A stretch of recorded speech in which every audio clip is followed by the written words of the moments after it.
Saudamos a todos com a paz do Senhor Jesus Cristo. Que Deus em Cristo essa noite, Ele possa continuar abençoando as nossas vidas, dando continuidade à reflexão que está tendo como base o Salmo de número 23. A gente falou alguma coisa a respeito do versículo 1 e agora a gente vai avançar um pouco falando a respeito do versículo 2. Mas vamos ler, como é de costume, todos os versículos presentes no Salmo 23. O Senhor é o meu pastor e nada me faltará. Deitar-me faz em verdes pastos. Guia-me mansamente às águas tranquilas. Refrigera a minha alma. Guia-me pelas veredas da justiça por amor do seu nome. Ainda que eu andasse pelo vale da sombra da morte, não temeria mal algum, porque tu estás comigo. A tua vara e o teu cajado me consolam. Preparas uma mesa perante mim na presença dos meus inimigos. E unge a minha cabeça com óleo, e o meu cálice transborda. Certamente que a bondade e a misericórdia me seguirão todos os dias da minha vida, e habitarei na casa do Senhor por longos dias. Então a gente vai ficar aqui com o versículo 2, onde ele vai dizer o seguinte: deitar-me faz em verdes pastos, e guia-me mansamente às águas tranquilas. Então, como a gente já viu no primeiro versículo, a gente entende que de forma simbólica, Davi aqui nessa situação, como um cuidador que ele era de ovelhas naquela época, né? Quando ele escreve esse salmo, ele está fazendo referência àquele momento da vida dele em que ele cuidava das ovelhinhas do seu pai Jessé, e ele faz uma comparação, da mesma maneira que uma ovelhinha ela tem a necessidade de haver quem cuide dela, de alguém que a guie, que tome de conta dela, né, da ovelhinha, assim também era Davi, e assim era Davi, assim também somos nós. E quando a gente vai para o Novo Testamento, o Senhor Jesus Cristo ele é descrito como o pastor e bispo de nossas almas. Mas e se a gente levar em consideração o fato de que simbolicamente aqui, a ovelha simboliza a mim e a você que somos dependentes de Deus, o que seria no caso o pasto? O que seria no caso o pasto? Se a gente levar em consideração o fato de que a ovelha sou eu e é você, e o pasto é o alimento, dentro da Bíblia Sagrada, o que simbolizaria esse pasto? Deitar-me faz em verdes pastos.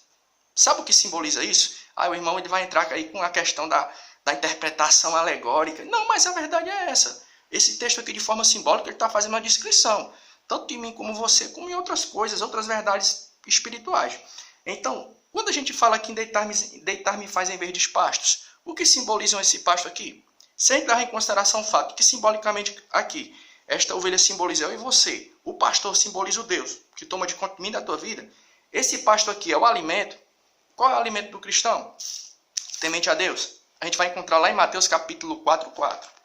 Mateus capítulo 4:4. Vai dizer, no caso, o que simboliza o pasto aqui, né? O pasto da ovelha. Mateus 4:4 vai dizer o seguinte. Mateus 4:4.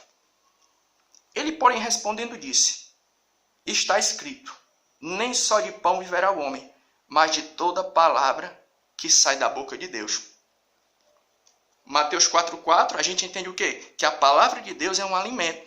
Então, esses verdes pastos aqui simbolizam o quê? A palavra do Senhor nosso Deus. Mateus 4:4, repetindo.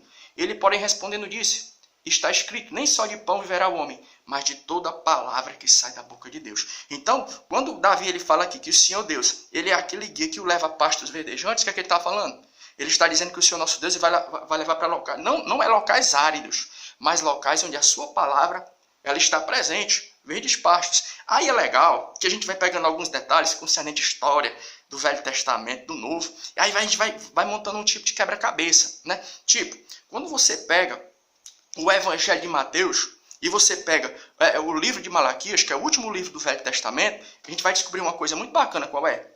É que, profeticamente falando, entre o livro de Malaquias e o Evangelho de Mateus, houveram 400 anos de silêncio profético. Momento árido, momento em que não havia pastagem. Silêncio profético, não havia palavra ministrada. Então, entre Malaquias e Mateus, houve o quê?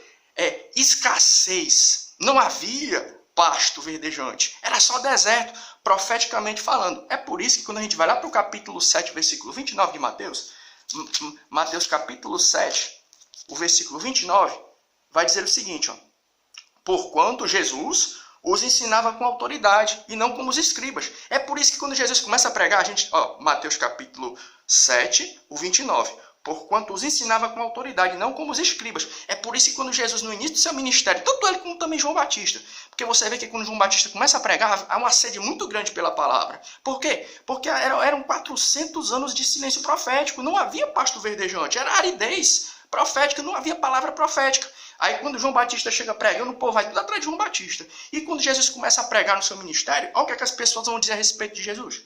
Porquanto os ensinava com autoridade, e não como os escribas. Aí Jesus chega com o pasto verdejante. Olha para tu ver como é legal, a gente vai pegando uma coisa e outra, vai juntando, né? Então, historicamente falando, ocorreram momentos de aridez. Não havia pasto. E um deles qual foi? Foi entre um silêncio profético que aconteceu entre Malaquias e Mateus. 400 anos de silêncio profético.